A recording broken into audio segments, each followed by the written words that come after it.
Hinamon ng mga kaanak ng mga biktima umano ng war on drugs si retired Police Colonel Royina Garma na sabihin ang lahat ng kanyang nalalaman. Kasunod yan ang paghingi ng tawad ni Garma sa pagbunyag niya tungkol sa extrajudicial killings sa pagdinig ng Quadcom. At nakatutok si Maki Pulido. Babae pa ang anak ko. Hindi nila pinatawad. Humingi na ng saklulo yung anak ko, wala ko magawa. Nitong February 18, 2017, kinaladkad ng 4 na lalaking nakabonet palabas ng bahay ang panganay na anak ni Aling Salvacion na si Cristeta.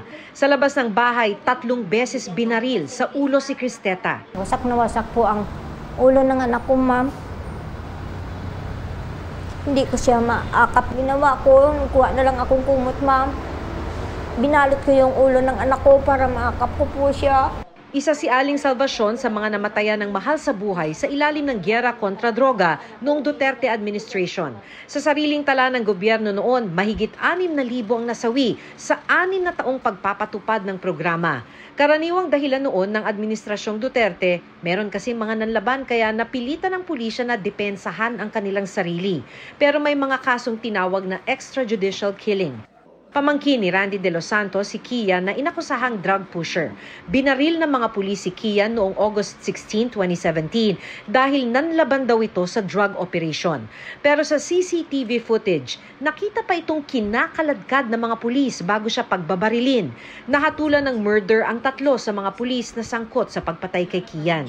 Masakit sa akin na naririnig ko na grabe yung ginawang pagpaplano para magkaroon ng malawakang patayan. Sana walang mga batang naulila ngayon.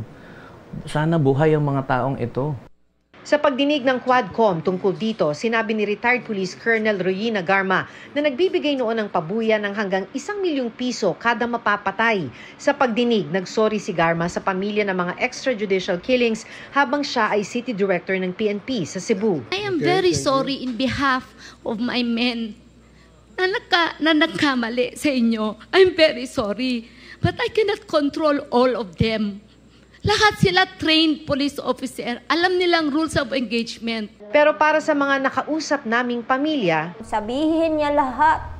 Lahat yung mga involved dyan sa EJK na yan. Kasi marami yan sila, ma'am. 2 anak ni Aling Llore Pasco ang dinampot noong May 12, 2017 at natagpuan na lang ang kanilang mga bangkay sa Quezon City kinabukasan. Legitimate police operation daw ito, sabi noon kay Aling Llore. Nasusukol na siya.